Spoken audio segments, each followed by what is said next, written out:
हैं बीजेपी की रैली में अमित शाह क्या कुछ कहना है, सीधा आप सुनिए।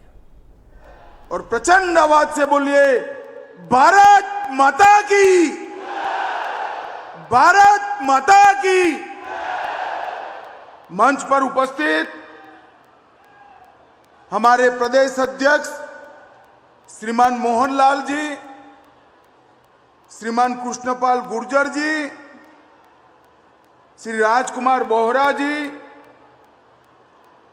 बहन सीमा त्रिखा जी, संदीप जोशी जी, चरण सिंह तिवेतिया जी, हमारे प्रभारी सुरेंद्र सिंह नागर जी, और आज जिनको जिताने की मैं यहां अपील करने आया हूं, ऐसे हमारे 6 के 6 प्रत्याशी NIT 86 से सतीश फागना जी। अरे आगे आओ सतीश जी, ऐसे कैसे करोगे यार, आगे आओ, ताली बजाओ सतीश जी के लिए। वल्लभगढ़ से मूलचंद शर्मा जी, फरीदाबाद से विपुल गोयल, ती गांव से राजेश नागर,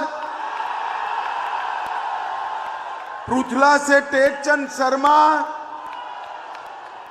और बड़खल से धनेश अदलखा जी।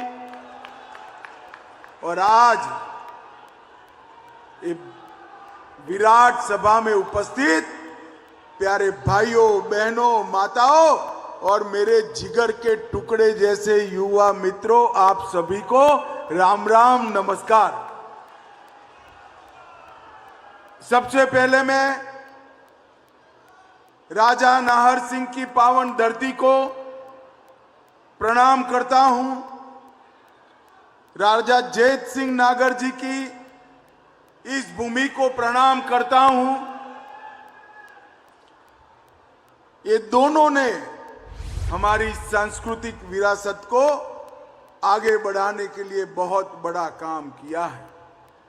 यहां का सूरज कुंड स्थित सूर्य मंदिर पूरे देश में प्रख्यात है और यहां से लेकर गुजरात तक और यहां से लेकर बंगाल तक ये भूमि को संत सूरदास की भूमि के नाम से जाना जाता है।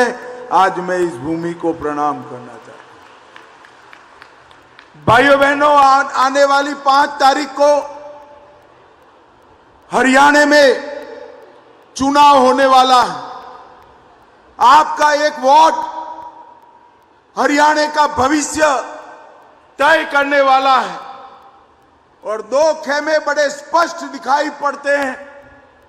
एक और देशभक्तों की टोली ऐसी भारतीय जनता पार्टी है और दूसरी ओर भ्रष्टाचारियों का एक टोला जो कांग्रेस पार्टी में एकत्रित हुआ है। ये दोनों के बीच में आपको तय करना है। भाजपा भरोसेमंद है, कांग्रेस करप्ट। भाजपा का काम समाज कल्याण करना है, कांग्रेस का काम परिवार कल्याण करना है। हमारा संकल्प विकसित हरियाणा, विकसित भारत है। उनका संकल्प परिवार के पोषण करने का है। आप लोगों को तय करना है कि आने वाले चुनाव में क्या करना है। भाइयों बहनों, यहां अगर फिर से एक बार, तीसरी बार आप कमल खिलाते हैं तो ओबीसी, दलित, किसान, सेना के जवान और खिलाड़ी, इस सभी के कल्याण का काम भारतीय जनता पार्टी की सरकार करेगी। भाइयों बहनों, जब आज मैं यहां आया हूं तब हरियाणा की जनता को बताना चाहता हूं, हमारा हरियाणा 3 बातों के लिए पूरे देश भर में जाना जाता है। एक तो सेना के हर जवान जो यहां से गए हैं, उन्होंने वीरता के बड़े परचम बॉर्डर पर गाड़कर हमारे देश को सुरक्षित करने का काम किया है। ये वीरों की भूमि। यहां के किसान ने देश के अन्न के भंडार भरने का काम किया है और यहां के खिलाड़ियों ने देश को पदकों के दृष्टि से बहुत संपन्न करने का काम हरियाणा के खिलाड़ियों ने किया है। धाकड़ जवान, धाकड़ किसान और धाकड़ खिलाड़ी ये हरियाणा की पहचान है। मैं आज यहां हुड्डा साहब को पूछना चाहता हूं, हुड्डा साहब, हरियाणा का हर दूसरा घर सीमा पर जवान भेजता है। 1 रैंक 1 पेंशन का वादा कांग्रेस पार्टी ने 40 साल पहले किया था मगर पूरा नहीं किया। हरियाणा वालों, 2014 में आपने मोदी जी को प्रधानमंत्री बनाया। 15 में ही मोदी जी ने 1 रैंक 1 पेंशन को समाप्त कर सेना के जवानों का सम्मान किया। ये कांग्रेस वाले झूठे नैरेटिव गढ़ने में, झूठ फैलाने में बड़े पारंगत हैं। इन्होंने कहा अग्निवीर से जो जवान वापिस आएगा उसको नौकरी नहीं होगी, पेंशन नहीं मिलेगा। आज मैं हरियाणा के हर युवा को कहना चाहता हूं, अग्निवीर से जो जवान वापिस आएंगे, देश भर की पुलिस ने इनको 20% रिजर्वेशन दिया है। भारतीय जनता पार्टी की नरेंद्र मोदी सरकार ने भी 20% रिजर्वेशन दिया है और हरियाणा की नायब सिंह सैनी सरकार ने कहा है जो बचेंगे वो 100% हरियाणा सरकार उनको स्वीकार कर लेगी, इसमें किसी को शंका नहीं। हुड्डा साहब, आप झूठ फैलाना बंद करिए और झूठ का व्यापार लंबा नहीं चलता है। भाइयों बहनों, अभी मैं कुछ दिन पहले टीवी देख रहा था। हथीन से लेकर थानेसर और थानेसर से पलवल तक कांग्रेस की रैलियों में पाकिस्तान जिंदाबाद के नारे लगे। मुझे बताओ, आप सभी लोग बताओ, पाकिस्तान जिंदाबाद के नारे हरियाणा की भूमि पर लग सकते हैं क्या? अरे जोर से बोलो, लग सकते हैं क्या? ये कांग्रेस पार्टी तुष्टीकरण की राजनीति के लिए आज हरियाणा को भी तुष्टीकरण से लिप्त करना चाहती है। ये राहुल गांधी कश्मीर जाकर कहते हैं इनके साथी का एजेंडा है कि कश्मीर से धारा 370 समाप्त कर दी जाएगी। जो जेल की सलाखों के पीछे मोदी जी ने आतंकवादियों को डाला है उनको जेल से रिहा कर दिया जाएगा। मुझे बताओ, आप सभी लोग जरा जोर से बताना, धारा 370 मोदी जी ने हटाई, अच्छा किया या बुरा किया? जोर से बोलो जरा, अच्छा किया या बुरा किया? एक कांग्रेस पार्टी इसको हटाना चाहती है। कांग्रेस वाले प्रचार करने आए तो जवाब मांगोगे क्या? आज मैं यहां की हरियाणा की वीर भूमि से कहना चाहता हूं, राहुल बाबा, कितना भी जोर लगा दो, जब तक भारतीय जनता पार्टी है, धारा 370 को कोई वापिस नहीं ला सकता, कोई वापिस। अरे हम तो वो पार्टी है जो हमारा जम्मू कश्मीर छोड़िए, पाकिस्तान के कब्जे में जो भी कश्मीर है वो भी हमारा है, ऐसा मानने वाली हम पार्टी है। भाइयों बहनों, 10 साल पहले का हरियाणा आपको याद होगा। एक सरकार आती थी तो भ्रष्टाचार बढ़ जाता था, दूसरी सरकार आती थी तो गुंडागर्दी बढ़ जाती थी। 10 साल में भारतीय जनता पार्टी ने भ्रष्टाचार और गुंडागर्दी दोनों को समाप्त कर हरियाणा को विकास के आगे रास्ते पर चला है। मुझे बताओ, इतने सारे युवा बैठे हैं, खर्ची और पर्ची के बगैर नौकरी मिलती थी क्या? जोर से बताओ, मिलती थी क्या? अब देनी पड़ती है खर्ची या पर्ची। अब नौकरी डाकिया लेकर घर पे आकर आपको अपॉइंटमेंट का लेटर दे देता है। ये भारतीय जनता पार्टी का काम है। भाइयों बहनों, अभी मैं दिल्ली से आ रहा था, एयरपोर्ट पर मेरा हेलीकॉप्टर लेट हो गया, मुझे लोहारू जाना था। इतने में एक पत्रकार का फोन आया कि अमित भाई क्या करोगे हरियाणा जाकर। मैंने बोला भाई चुनाव है, हम चुनाव का प्रचार करेंगे, हम मतदाताओं को मिलेंगे। कि आपका मुकाबला किससे है? तो मैंने कांग्रेस पार्टी से। कि नहीं भाई साहब, कांग्रेस से कोई मुकाबला नहीं है। तो मैं तो समझा नहीं उनकी बात। मैंने पूछा कैसे कहते हो भाई, वहां एक ही पार्टी है, कांग्रेस पार्टी के साथ हमारा मुकाबला है। तो उन्होंने कहा कांग्रेस पार्टी भाजपा के सामने नहीं लड़ रही है, शैलजा जी हुडा के सामने, हुडा सुरजेवाला के सामने ये अंदर अंदर लड़ने का काम कर रहे हैं। इनको भाजपा के साथ लड़ने की फुर्सत नहीं। भाइयों बहनों, जो अभी से, कुर्सी तो दूर है, चंडीगढ़ है, अभी से जो अंदर अंदर लड़ते हैं, तो एक अनार 100 बीमार वाली कहावत की जैसी कांग्रेस हरियाणा का विकास नहीं कर सकती। भाइयों बहनों, आज मैं स्पष्टता से कहकर जाता हूं, हमारा नेतृत्व स्पष्ट है। हम नायब सिंह सैनी के नेतृत्व में हम लड़ रहे हैं। और ये 10 साल के अंदर भारतीय जनता पार्टी ने 10 साल के अंदर भारतीय जनता पार्टी ने हरियाणा को देश में कई जगहों पे आगे लाने का काम किया है। प्रति व्यक्ति जीएसटी कलेक्शन सबसे पहला कौन है? हमारा हरियाणा। मैं एक एक बार पूछूंगा, आप बोलेगा हमारा हरियाणा। प्रति व्यक्ति जीएसटी कलेक्शन में 1 नंबर कौन है? छोटा होने के बावजूद देश की अर्थव्यवस्था में 4% किसका योगदान है? केंद्रीय खाद्यान्न भंडार में योगदान में दूसरा नंबर किसका है? दूध के उत्पादन में तीसरा नंबर किसका है?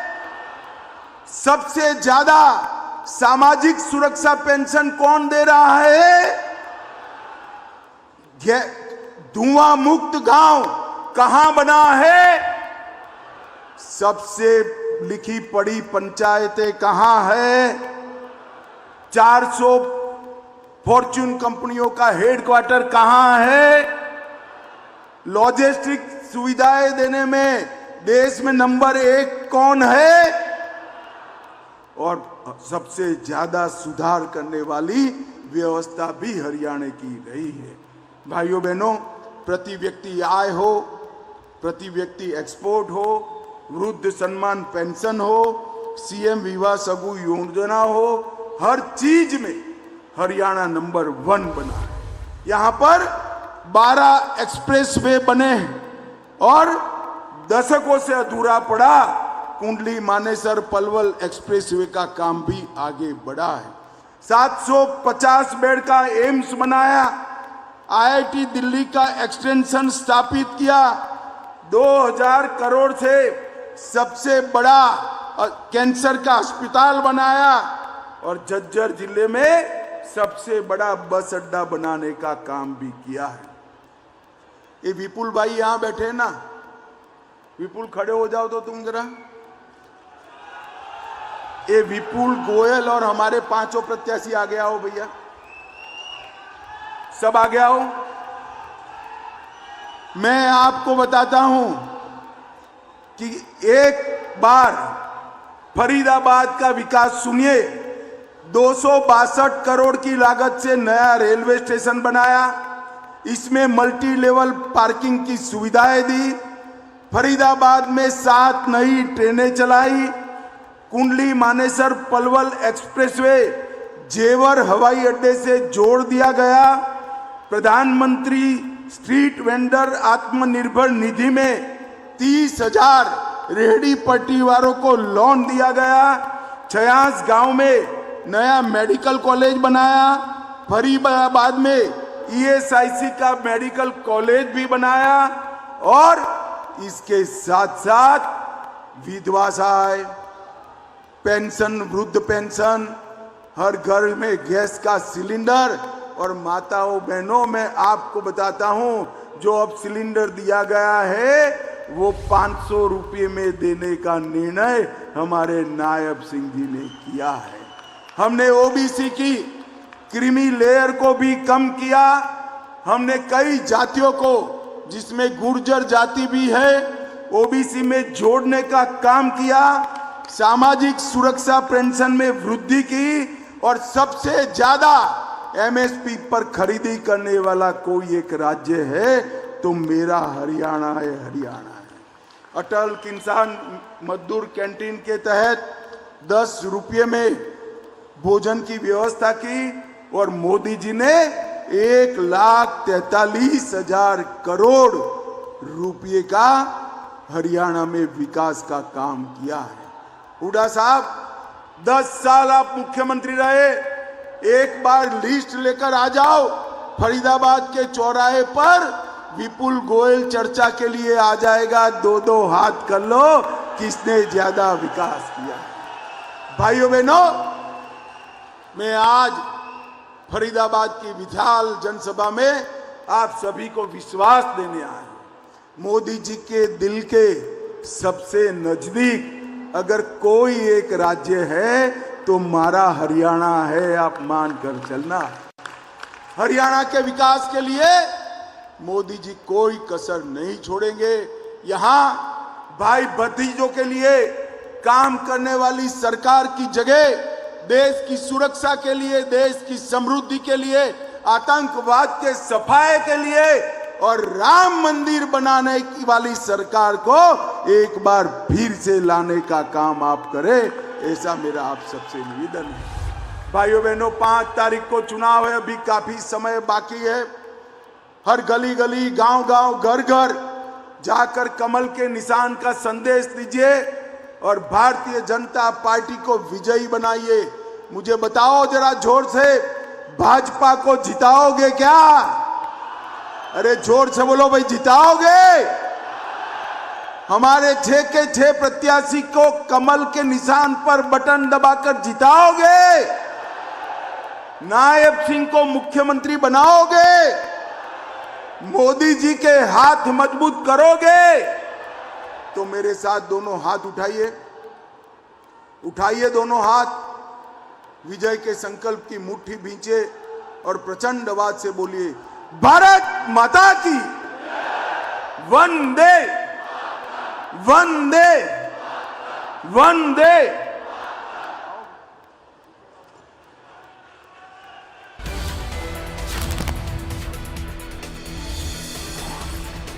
फरीदाबाद में बोले गृहमंत्री अमित शाह। फरीदाबाद में जनसभा को अमित शाह ने संबोधित किया। कहा कि नायब सैनी के नेतृत्व में सरकार बनाएंगे। कांग्रेस के नेता झूठ बोलते हैं, ये कहते हुए कांग्रेस पर निशाना अमित शाह ने साधा। कहा कि 10 साल में हरियाणा में भ्रष्टाचार, गुंडागर्दी खत्म हुई है। बीजेपी ने हरियाणा को आगे बढ़ाने का काम किया है। अमित शाह को आप सुन रहे थे। फरीदाबाद में पहुंचे अमित शाह, जहां उन्होंने कांग्रेस पार्टी पर निशाना साधा और बीजेपी सरकार के पिछले 10 साल की उपलब्धियों को गिनाया। कहा कि नायब सैनी के नेतृत्व में एक बार फिर से बीजेपी सरकार बनाएगी। कांग्रेस के नेता झूठ बोलते हैं। 10 साल में हरियाणा में भ्रष्टाचार, गुंडागर्दी खत्म हुई है। ये तमाम बातें अमित शाह की तरफ से कही गई हैं।